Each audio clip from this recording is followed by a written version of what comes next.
Salut! Un petit jeu, ça vous dit? C'est ce qu'on va faire aujourd'hui.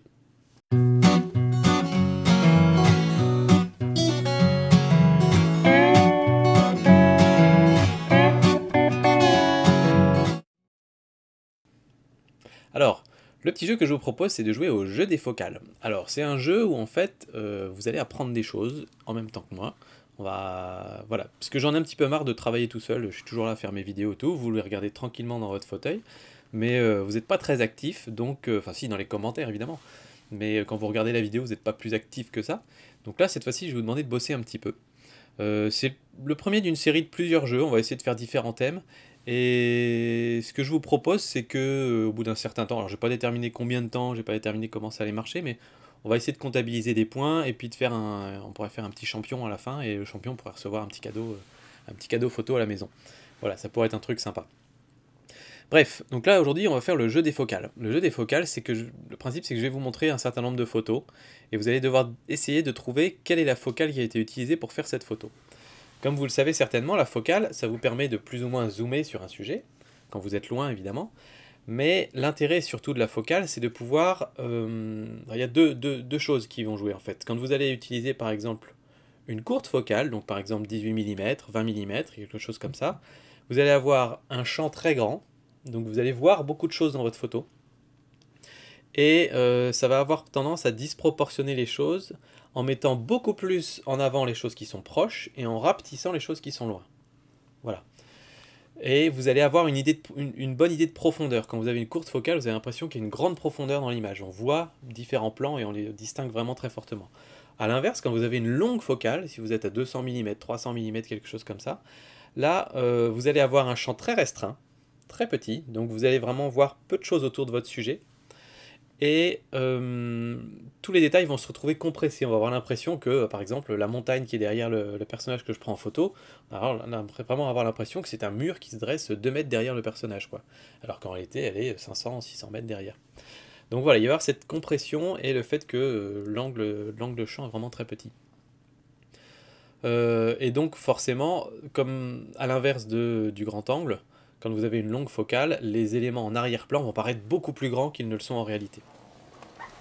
Donc voilà, ça c'est les différents effets, et en sachant ça, on va essayer de deviner les différentes focales. Alors je vous montre quelques exemples ici. Là ici, on a une cascade. Donc vous pouvez voir que les choses sont un petit peu compressées là-bas derrière. On voit ici devant aussi l'arbre qui est ici. On devine qu'il est assez proche du photographe, mais en même temps, il n'a pas l'air si loin que ça de la cascade sur la photo, alors qu'en réalité, on se doute bien qu'il est assez loin quand même. Donc c'est relativement compressé, mais pas totalement compressé non plus. Et quand on regarde dans les détails, on voit que c'était fait à 96 mm. Voilà, ça vous donne un petit peu une idée. Cette photo-là, on voit qu'il y a pas mal de choses qui sont incluses dans le champ, même s'il y a quelque chose en premier plan, on voit quand même très large. Donc ça a l'air d'être une focale plus courte. Donc on va regarder un petit peu. Là, on est à 18 mm. Vous voyez, on est vraiment dans une focale courte. On va prendre un autre exemple, je sais pas, celui-là par exemple. Donc là, il faut vraiment essayer de distinguer plusieurs plans dans la photo. Donc là, le premier plan, c'est vraiment le bateau, le deuxième plan, c'est ces arbres qui sont derrière. On a l'impression vraiment que les arbres, ils sont 5 mètres derrière le bateau. Mais on se doute bien que le bateau est... Voilà, qu'il y a une distance entre le bateau et les arbres. Après, on peut aussi se dire que le photographe, moi en l'occurrence, a essayé de choper un détail là-dessus, et que donc il a forcément essayé de zoomer très fort pour essayer d'attraper ce détail. Donc là, si on regarde, on est à 250 mm. Voilà, on va reprendre un autre exemple, celui-là par exemple, l'exemple typique d'un paysage, on voit vraiment de la profondeur, on a l'impression que ça va loin, loin, loin, loin, loin. Et en même temps, on a l'impression que cette petite butte, elle a beaucoup d'importance par rapport aux immenses montagnes qu'il y a derrière, donc là, il n'y a aucun doute, c'est un grand angle. On va aller voir, et vous voyez qu'on est à 23 mm. Voilà.